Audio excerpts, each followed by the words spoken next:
This is the CBS Evening News. Bob Schieffer sitting in tonight for Dan Rather. Good evening.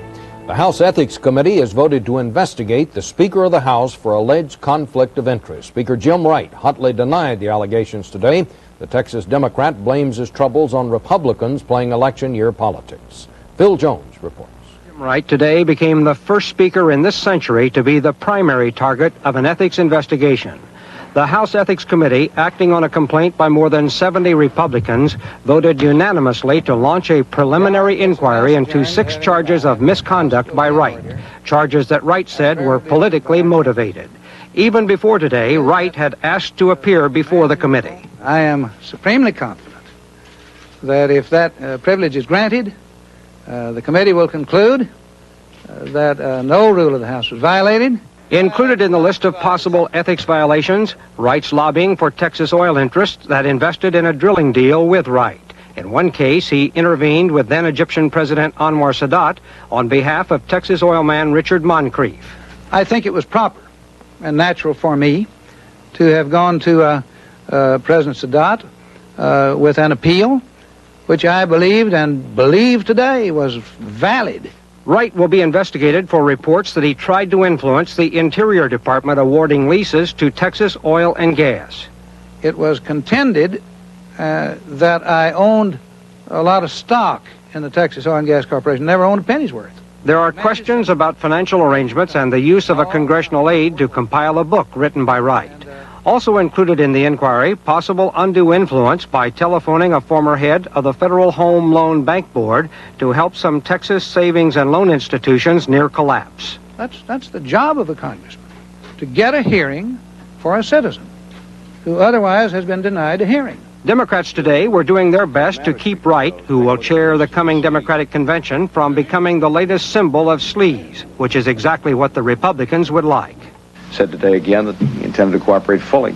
Contrast that with the kind of stonewalling we've had on issue after issue after issue involving standards and ethics in the current administration. Michael Dukakis ought to join me in calling for an independent prosecutor to look into violations of this nature, alleged violations of this nature.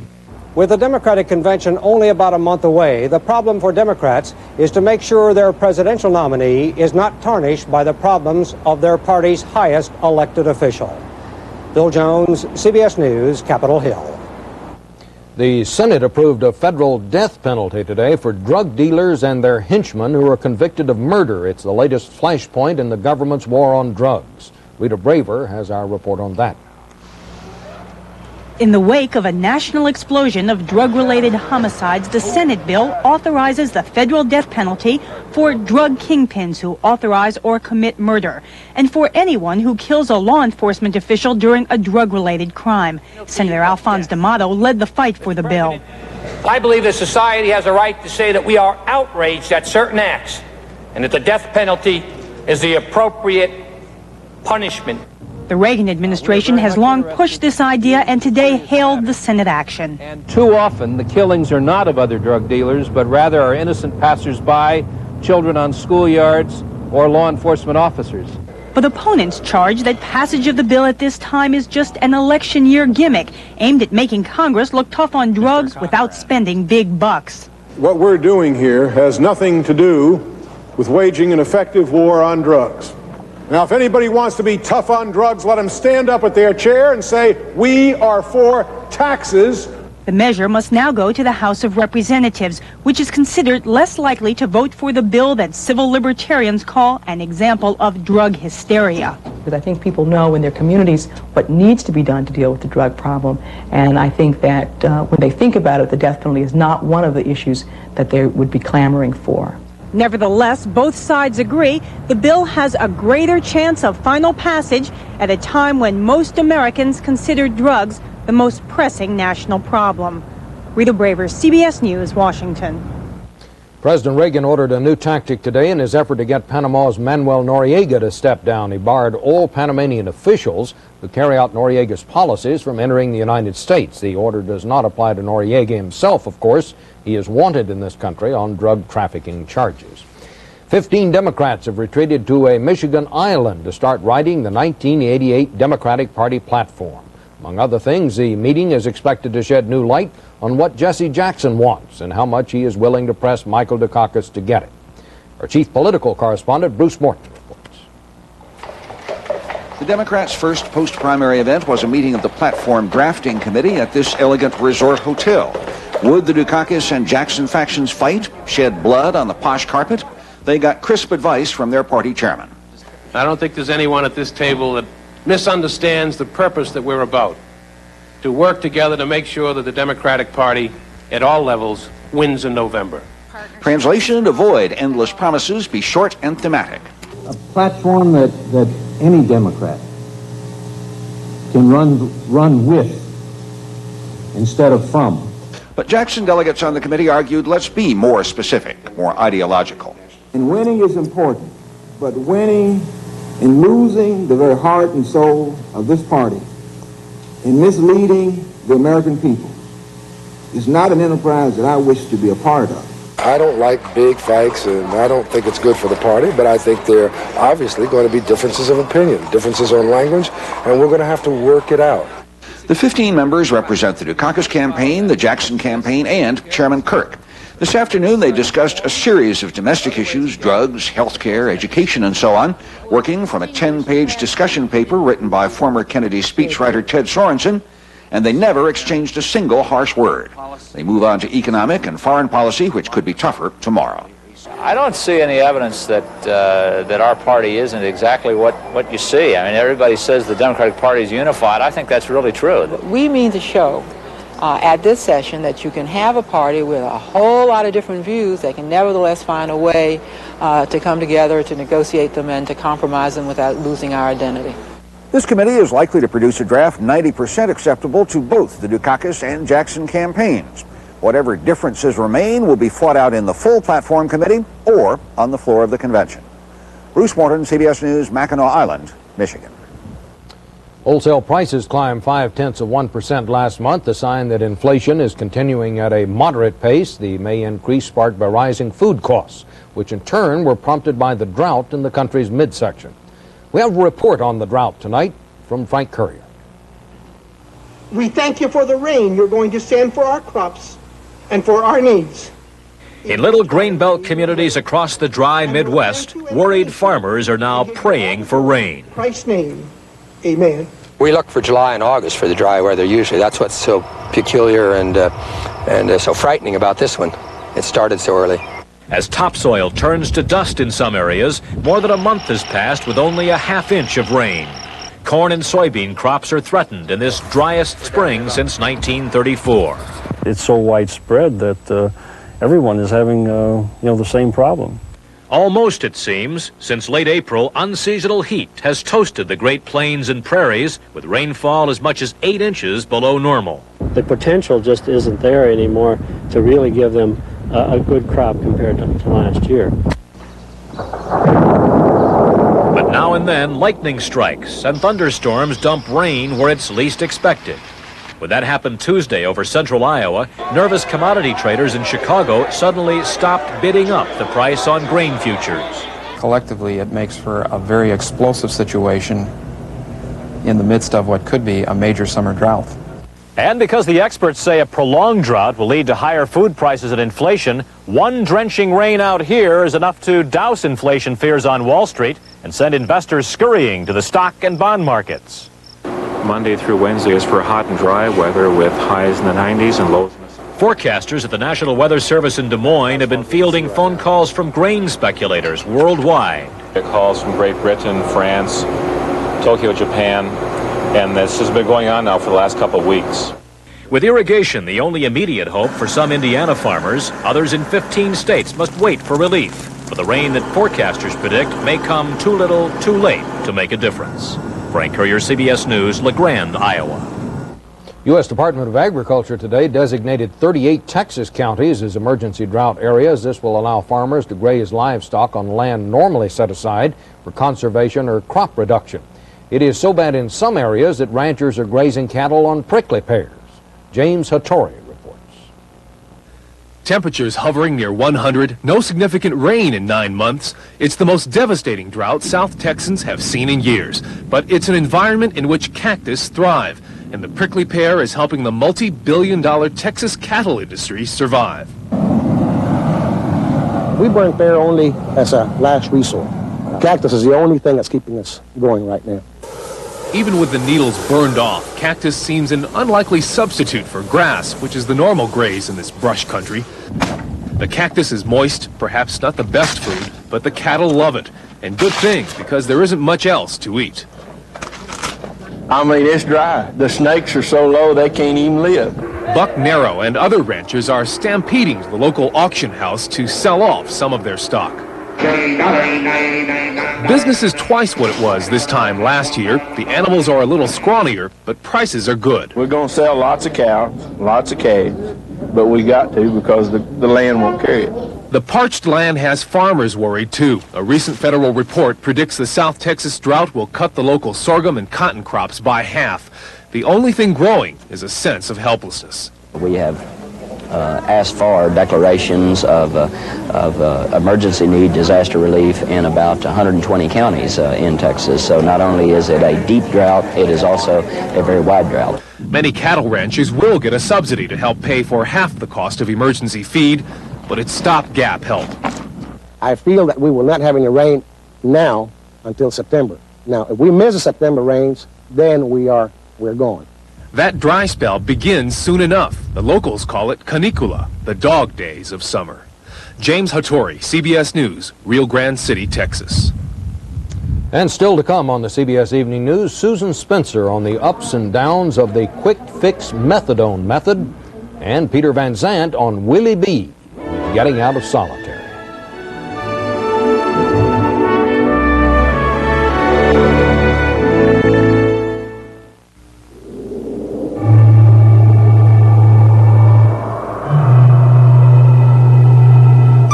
It's been said that form should always follow function.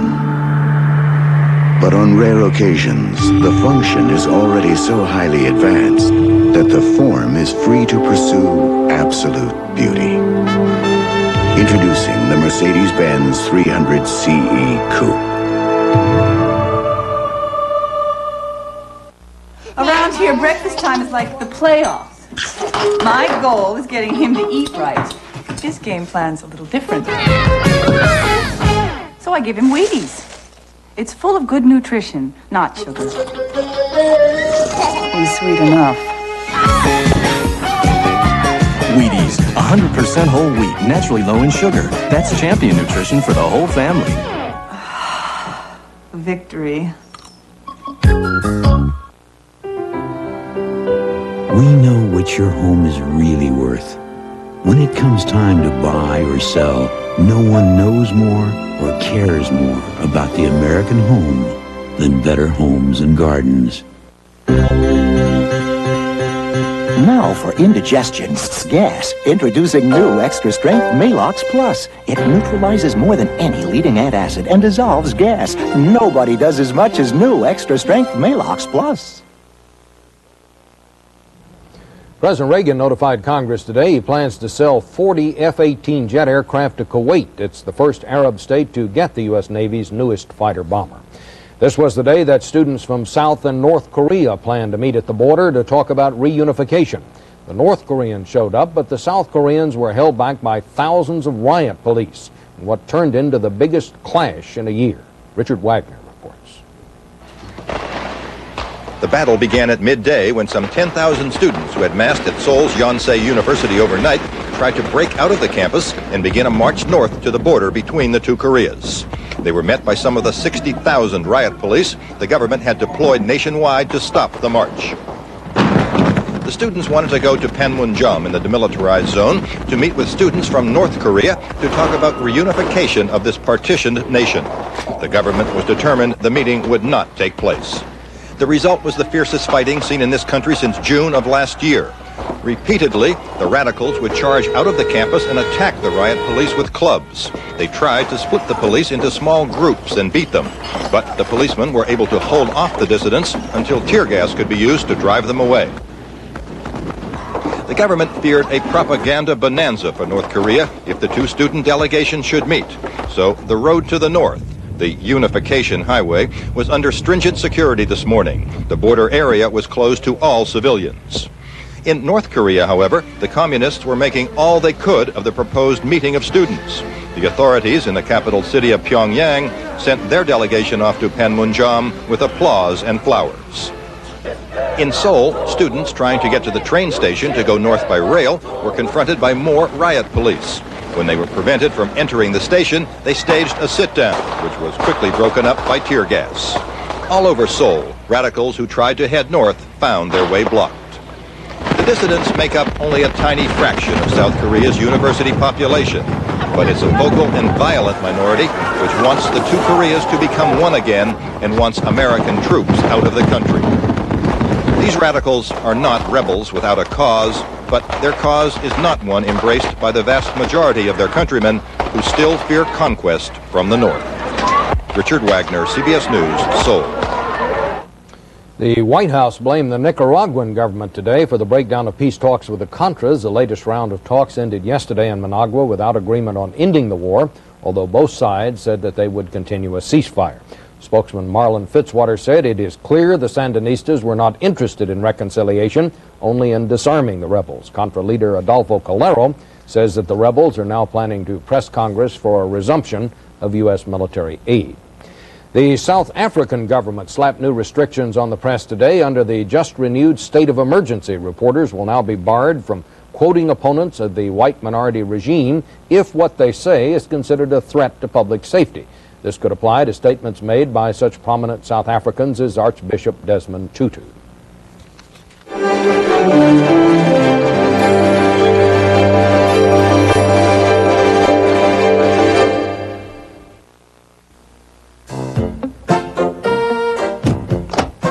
Have you ever wondered what a baggage handler might take on vacation?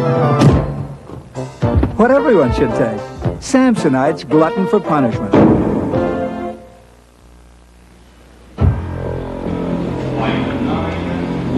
Get Samsonite's Glutton for Punishment, because no one knows what goes on behind closed doors. Another day is turned to night. Close your eyes, say goodnight. Sweet dreams are on their way. All is well as you end the day.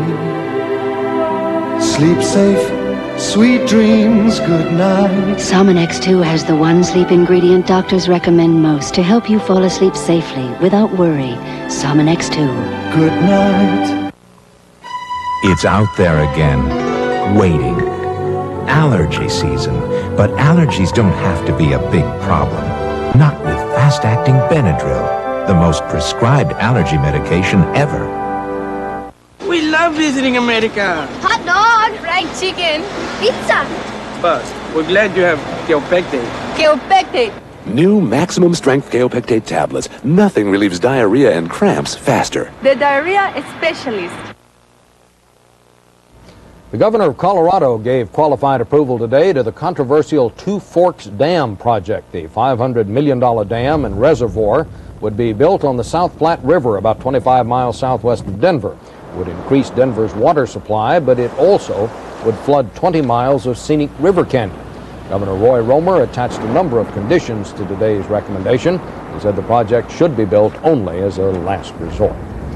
Transportation Secretary Jim Burnley proposed drug testing today of interstate truckers and bus drivers. It's the latest expansion of the government's program for drug testing in the transportation industry, including airline and rail workers.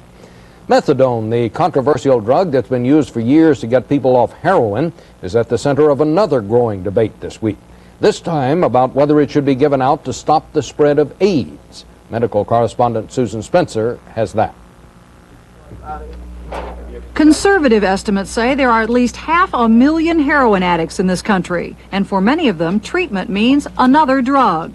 A drug that blocks the physical craving for heroin, methadone. Methadone has helped me. It has helped me stop doing things that could have eventually put me in jail or dead. Methadone's critics acknowledge that it can help addicts get off the street. But they point out that though taken orally, it is an opiate, just as addictive as heroin. and they say people on methadone are still hooked. Methadone is just a prolonged agony. I see it today. I hate it, okay? I hate methadone. Methadone always has been controversial, but with AIDS spreading so rapidly among addicts who use needles, some experts now are calling for a massive increase in methadone programs to both treat addiction and stop AIDS. The AIDS issue is just a whole new ballgame that I don't think anybody was really prepared for in the drug abuse field. One approach, methadone on demand. This experimental clinic in Harlem offers no-frills methadone. Addicts get a lecture about AIDS, but otherwise no counseling, no job training, no medical checks. Okay. Supporters of the clinic say that while certainly not ideal, it is helping addicts to stop using needles, a claim that some addicts find laughable. 95% of the people on methadone are shooting cocaine. So you're talking about needles again. The heroin addict today is using cocaine. If we give him a methadone without the support services, he continues to use cocaine and continues to IV this cocaine. But facing AIDS and the desperate need to expand treatment, the administration is considering relaxing the rules on support services, like counseling. So I know the dope fiend attitude. Its proposal would drop requirements that there be a counselor for every 50 clients. The administrator of the largest methadone program in New York thinks that's a good idea. Providing methadone even without counseling, which we know, while it isn't the optimal array of treatment, nevertheless is effective. Others don't like the trade-off. People who have a drug abuse problem really deserve more than just having pills handed out to them. As communities try to cope with drug abuse and the spread of AIDS, even those who support methadone treatment warn not to consider it a quick fix for either one. In the drug abuse field, the best you can do is make some progress in any 1 year or two. There is no magical way to suddenly make it better. No one knows that better than the addicts themselves. I ain't gonna be here a long time now. I think it's only about a couple more months to get off it. Get off it completely? Yes. You think you can do that? Oh, yes, I did it before. But I went back to drugs. So, what happens this time? I'm gonna try my best. Susan Spencer, CBS News, New York. A valued member of the CBS News staff, Associate Director Harvey Schutzman, died last night of a heart attack. He was 37. He leaves a wife and 4 children. For those of us at CBS News, Harvey will be greatly missed.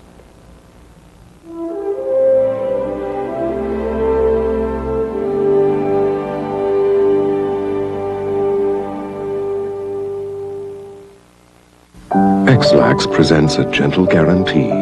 A guarantee that X-Lax works gently by 8 a.m. when taken at bedtime or your money back. A promise you can count on. X-Lax, guaranteed complete relief by 8 a.m. I get up early to capture the morning light. But sometimes my arthritis pain catches me first. I used to take aspirin or Tylenol. But today it's Advil. Advil contains a non-prescription strength of the medicine in the prescription brand Motrin. You know, just one Advil is as effective as 2 regular aspirin. That's important to me. And Advil didn't upset my stomach. It gives me hours of relief from minor arthritis pain. Look for a special Advil coupon in Sunday's paper. You build a house with wood and nails, but a home you build with love.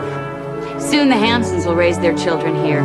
Put pictures of them up on these walls and see their oldest coming down these stairs, going on her first stage. That's why only one paint will ever be good enough for this home. Benjamin Moore. They wouldn't use anything less, not on something that means this much. Would you? When something means so much, see your Benjamin Moore dealer. Heartburn again? Yeah. Take some Riapan Plus 2. It's double strength. I hope it works fast. In lab tests, Riapan Plus 2 starts neutralizing acid in 10 seconds. You look better. You want to go out for a banana split? Riapan Plus 2, the fast antacid. Finally tonight, some gorilla news. Some very good news for one gorilla, as a matter of fact, and we have a report from Peter Van Zandt in Atlanta. For 27 years, Willie B. the gorilla lived alone at the Atlanta Zoo in a concrete cage 20 feet by 40 feet. He never went outside, never had a companion, only a television set and zoo employees to keep him company. Willie B. had become the symbol for the decline of the Atlanta Zoo, which 4 years ago was rated one of the worst in America. I think it's reached the point to where it's an absolute shame to the city. The bottom line is the animals suffer for it. Willie B. isn't suffering anymore. After more than $4 million, what was once the worst gorilla cage in America is now one of the best. And recently, Willie B. took his first tentative steps outdoors in more than a quarter century. The improvement in quality of life for Willie B. is absolutely tremendous. He probably will be happier, more satisfied, and find a lot more of interest in life. And Willie B. won't be alone anymore. 13 gorillas, including a number of females, will live with Willie at his new habitat. Zoo officials are slowly introducing the other gorillas to Willie B., trying to ease the shock that he's no longer the only gorilla in town. The opportunity to come to the new natural habitat with all the trees and the grass and the wide open spaces and interact with gorillas, not just see them, but eventually to socialize in a group. That's a wonderful opportunity for Willie. Willie B.'s keepers hope that this new habitat will not only arouse his interest in the great outdoors, but also in the opposite sex. Oh, I certainly hope he mates and reproduces. You know, that would fulfill a lifelong ambition, is to have a little offspring from Willie B. It would melt the hearts of the Southeast. That's Willie B. You see him up there? That's Willie B. Willie B. was just 3 years old when he was captured in the wild, and his keepers aren't sure he knows how to mate. But his keepers are just going ape over the possibility that this once lonely gorilla may one day have his own family. Peter Van Sant, CBS News, Atlanta. That's the news. I hope you'll be with us tomorrow for the Saturday news. I'm Bob Schieffer, sitting in tonight for Dan Rather. Good night. Susan's class is at its worst, and so's her headache. That's why she takes Metaprin. It has the same medicine as Motrin, and nothing's proven faster for relief of pain. Metaprin works fast when you haven't got time for the pain. Just a sprinkle. A day. Helps keep odor away. And now, with new unscented, Shower to Shower has 4 ways to help you feel drier and fresher between showers. Have you had your sprinkle today? Faithfully, Honda has been #1 in customer satisfaction, #1 in import owner loyalty, #1 for the money. Introducing new Faithful, the new Honda Civic hatchback, one of the lowest priced wonders in America. You can count on it.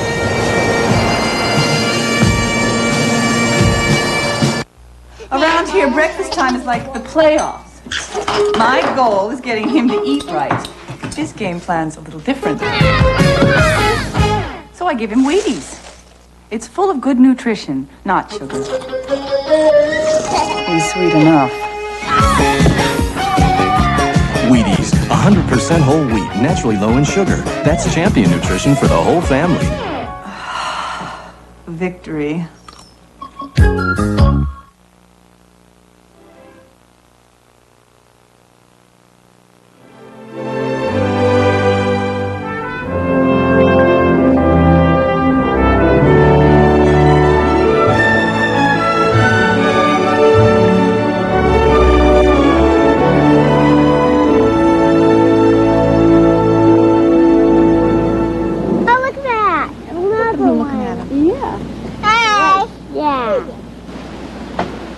This is CBS.